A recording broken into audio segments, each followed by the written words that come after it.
Hi guys! Welcome to my YouTube channel. Today, ang i-share ko naman sa inyo is paano ba tayo mag-order sa tawag dito sa Food Panda application gamit ang ating GCash.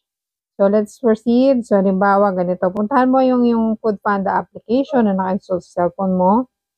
Which is ayan. I-click ko lang yan. Pag na-click ko na yan, so punta ka na dito nandito na tayo sa Food Panda app. So, pindutin mo na lang kung anong restaurant ang gusto mong orderan. Kung halimbawa, meron ka ng alam na target. Pero dito guys pala, makikita mo dito kung ano yung mga food, pwede ka mamili dyan, mga gusto mong kainin, yan. Halos marami naman dito. So, halimbawa, nakapili ka na. Ako kasi sa Greenwich ako mag-order. Yan, Greenwich. So, yan, lalabas na siya. Pag lumabas siya, pwede ka rin mamili dito sa menu nila. So, scroll down mo lang pababa. So, halimbawa, ang gusto ko is ito, 9-inch overload. Ito. Yan.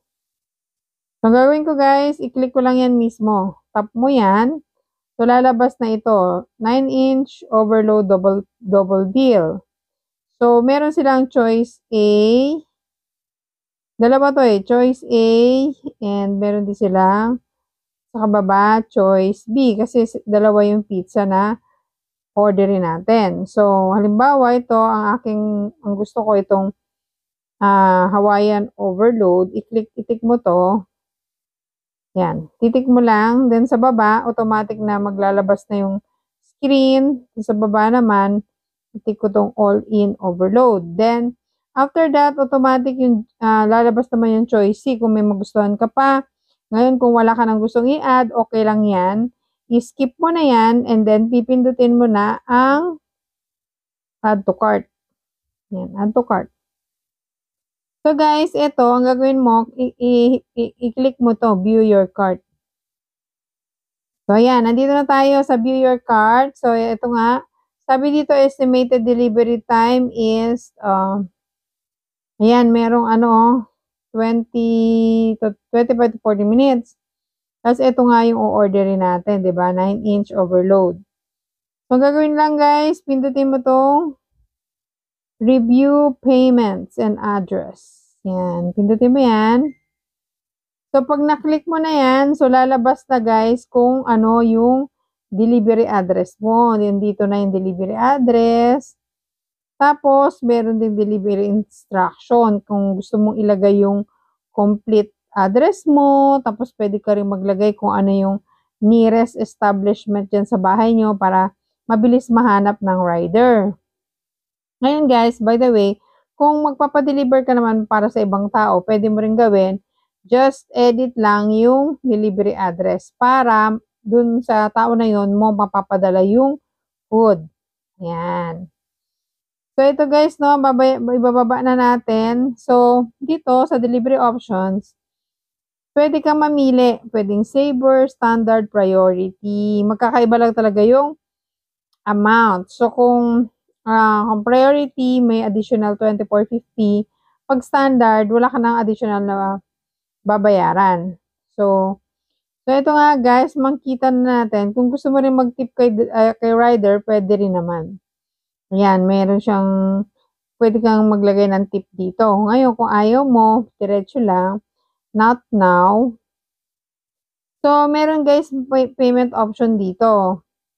Pwedeng credit card, pwedeng Maya Black credit card. Tapos ngayon, since GCash ang gagamitin ko, i-click ko lang itong change. O yan.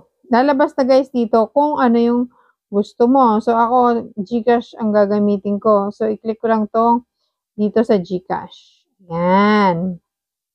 So pag lumabas na guys yan, so GCash na ang gagamitin ko. So ang gagawin ko, ibababa ko lang ito. Makita ko na yung aking order summary. Ito yung amount. Tapos by standard delivery na charge na 48 pesos. May service fee na 9 pesos. So, pag okay na yan, guys, i-tick mo lang itong box na to. Yan. So, parang I hereby give Foodpanda the permission to share my customer data with the restaurant. Yan. Tapos dito guys, magkita mo yung magkano yung total amount mo. Then, click mo lang itong place order. Click mo yan, place order. So, nagpe-place order na siya. Ayan.